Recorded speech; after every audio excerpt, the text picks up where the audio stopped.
ay meron tayong ulit bisita at supporter. Ayan. Supporter ng ating panawagan. Don't bend the law. Oh, we are one at ilantad ang mandarambong. Narito po. Palakpakan natin. I-welcome natin, Attorney Abayon! Punta na ba ako? Saan ba ako? Okay. Hello. Akit ba ako? Sige.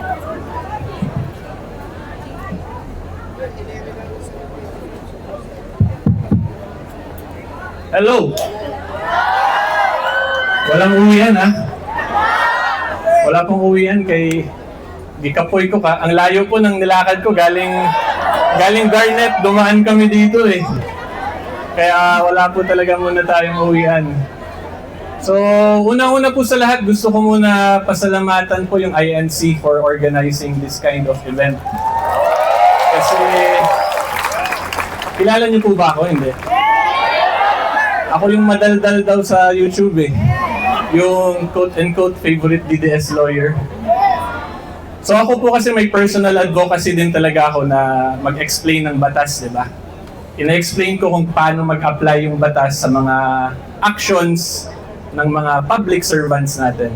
At yung aim ko po dyan ay hopefully po para maka-see more kayo dun sa mga whether or not kalokohan ba or tama yung ginagawa ng mga public servants natin. So yung ganun ko po kasing advocacy, mahirap yun pag ako lang yung gumagawa. Pero at least dito sa INC nakikita ko na ganun din yung advocacy po ninyo. For transparency, accountability, at bawal ang selective justice. So, kay Eric, pagkasuhan ako, kayo din bahala sa akin. Ay hindi, ako bahala sa sarili ko, abogado pala ako eh. Di ba? Okay, so ano po, good afternoon, mayong hapon sa inyong tanan, mga kaigsuunan. Maraming salamat po for sacrificing. Kanina, yung iba sa inyo, 6 a.m. pa naulanan. Ako hindi na ako naulanan, pero napagod ako dun sa paglakad. So for this afternoon po, I will be doing what I like to think I do best, which is just to share my konting wisdom regarding the Constitution po natin. Okay, pero wait lang po pala, pa-picture muna ako sa inyo para may remembrance ako. Magsi-selfie lang po. Yung dati ko po kasing pagpunta, wala akong selfie, sayang.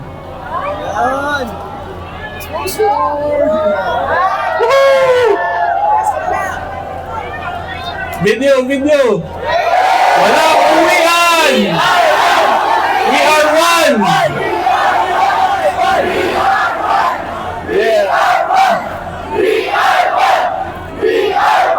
Okay, very good, children. Okay, so sa mga hindi po nakakilala sa akin, subscribe po kayo, search nyo na lang po Attorney Neil Abayon sa YouTube. Madaldal po akong abogado doon, mga 20 minutes, nagsasalita lang ako eh. Pero hopefully po meron naman kayong natututunan despite yung pagiging madaldal ko. So yung lecture po natin for this afternoon is very simple and straightforward. It is Article 2 of the 1987 Constitution. To be specific, Section 1, pinakaunang section po ng Article 2. Meron ba kayong Constitution dyan? I-search nyo sa cellphone, parang pag nasa simbahan tayo, di ba? May Bible verse. Pero yung, walang signal? Naku po, may jammer ba dito? Ha? Wala.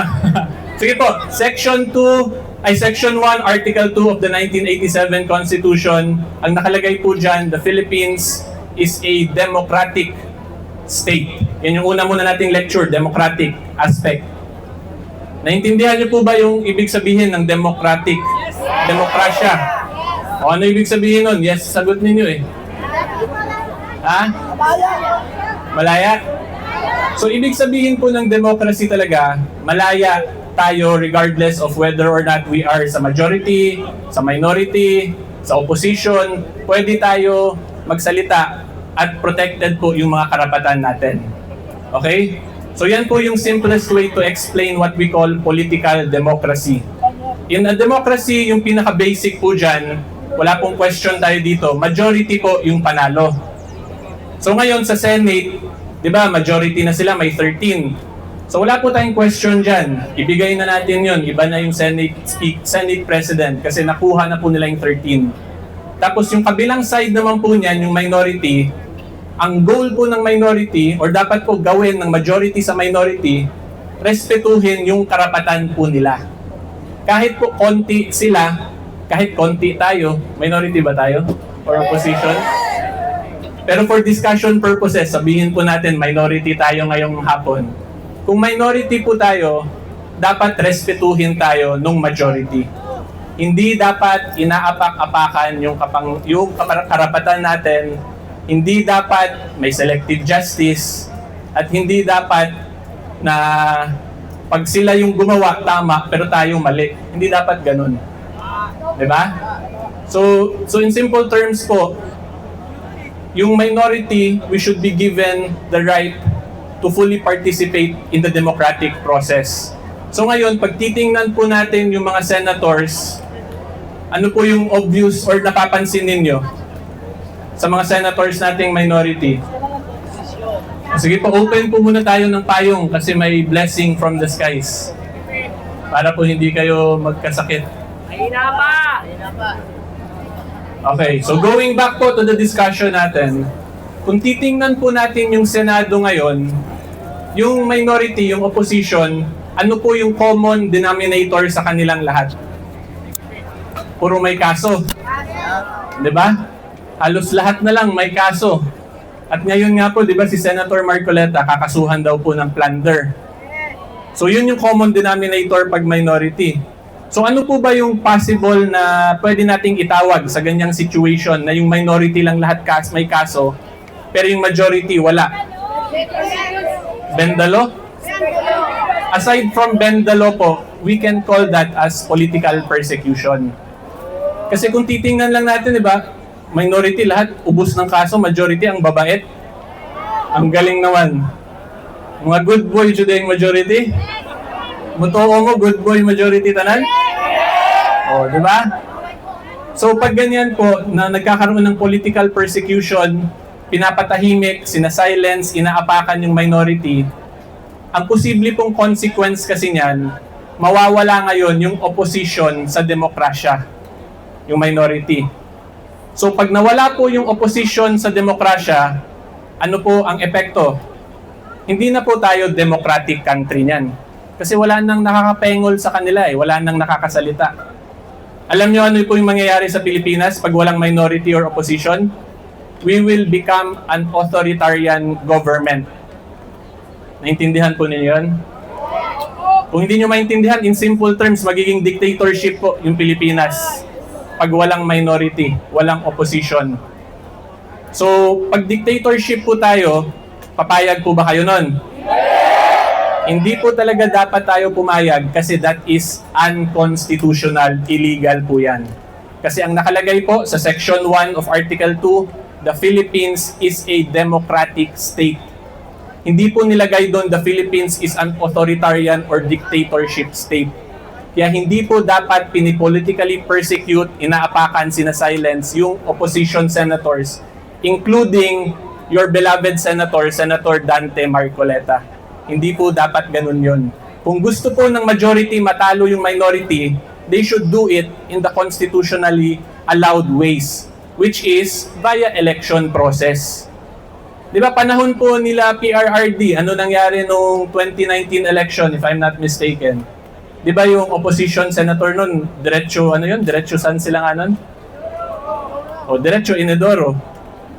Pero dinaan po nung group nila PRRD via the electoral process. Hindi nila kinasuhan ng kinasuhan, hindi po nagkaroon ng political persecution. Parang hindi nyo naman naintindihan po ata. Diba? So, yan po yung first aspect ng republika natin. And gusto ko po talaga sana ma-instill yun sa inyo kasi yung constitution natin, yan po yung nagpapatakbo talaga ng republika ng Pilipinas. That is the very foundation of a country. So kung wala yung constitution natin, hindi yung naghari-harian na lang yung mga tao. Hindi po pwede yun, di ba? Hindi tayo papayag doon. So ngayon, doon po papasok yung second aspect ng form of government ng Republika ng Pilipinas, which is the Philippines is also a Republican government. So ano po ibig sabihin ng Republican? Ibig sabihin po niyan, yung government functions po natin tumatakbo via the leaders na mga pinipili po natin. Okay, via the electoral process. So since tayo po ang pumipili sa kanila, ano yung trabaho natin? Hanggang pili lang ba? Hindi, di ba? Meron din po tayong obligation na i-call out, manindigan kung hindi na tama yung ginagawa nila. Di ba? Yan yung essence ng Republican government. At yung second sentence po ng Section 1 of Article 2, nakalagay kasi dyan, government authority emanates from the people and all sovereignty resides in us, the taong bayan. Diba? So yung trabaho po natin, after natin sila piliin, bigyan ng chance magsilbi, magserbisyo, pero puro bendalo pala yung trabaho, kailangan natin i-call out sila. Hindi po tayo dapat manahimik. Duty po natin yon as citizens of the Republic of the Philippines. Klaro? Okay. So, ngayon, going back lang po dun sa political persecution angle.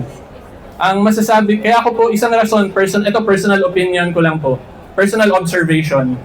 Kaya ako po nasasabing political persecution nangyayari kila Senator Marcoleta, Senator Jinggoy, and some senators. Kasi, di ba, may ilang senators na nasa minority or nasa grupo nila Senator Alan, biglang lumipat sa kabila. Eh, di ba yung statement dati nila ombudsman, hinug na daw yung kaso. Di ba? Hinug na. Pero alam niyo po yung pinaka-latest development? Meron pa daw. Uulitin nila yung preliminary investigation. Basically, parang ano po, bumalik sila sa step 1, imbestigahan ulit. So yung masasabi ko lang, ito, opinion ko lang naman to, free speech ko to eh. Parang ano po, mahirap yung pag hinog, tapos bumalik. Diba? Tingin ko ano yun eh, hinog, tapos nabulok, tapos naging bagong prutas. Alam nyo ano na siya ngayon? Baka naging ano na, balimbing na prutas, di ba? Yan po yung delikado dyan eh, pag nasasobrahan sa hinog eh. Diba? So, biglang yun, tumahimik, napunta na sa majority, biglang ulit yung preliminary investigation. So, yan yung isang reason, kaya yung observation ko lang po as a ordinary member, parehas naman po tayo. Ako po, hindi ako politiko Hindi ako politiko, wala po ako sa government. I am simply a private citizen, katulad po ninyo, na gusto lang magsalita. Nagkataon lang, madami sa inyong nakikinig sa akin, kaya nung papunta ako, nagulat ako, dami nagpapapicture eh. Sabi ko, hindi naman ako politiko, wag na kayo pa-picture. So anyway, yun po yung point ko, di ba? Pag in-observe natin, pwede talaga natin masabi na may political persecution sa minority. Manong Chavit, good afternoon po. Manong!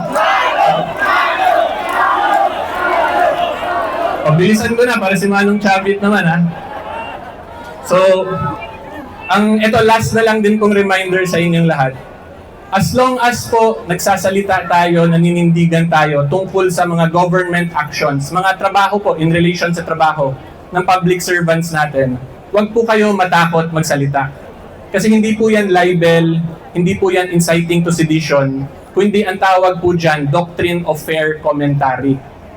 Okay? As long as yung kinikriticize po natin yung trabaho nila, actions at yung statements nila.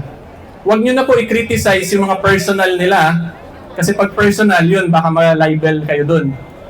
Hindi naman siguro kayo mga marites, di ba? Wala naman siguro kayong pakialam kung sino yung kabit ni ganyan. Wala tayong pakialam sa ganyan, di ba? Wala na tayong pakialam kung sino yung mga malakas daw mag-tip, yung mga ganun. Basta yung may pakialam lang tayo kung whether or not yung trabaho ba nila as government servants, public servants, ay sumusunod pa sa Constitution at sa batas. Mag-stick lang po kayo doon, yun lang doon tayo mag-comment, hindi po tayo malalibel dyan. Okay? So yan lang po ang masasabi ko sa inyong lahat, may fellow taong bayan, mga kasimor. Hopefully po may naintindihan baka isip ninyo, ano lang yan, Constitution, but we have to remember the Constitution is the foundation of our country. If we do not love the Constitution, magkaka-chaos and disorder po tayo sa ating bansa. Okay, so magandang hapon po sa inyong lahat. God bless po sa ating lahat. God bless the Republic of the Philippines. Mabuhay po ang Republika ng Pilipinas.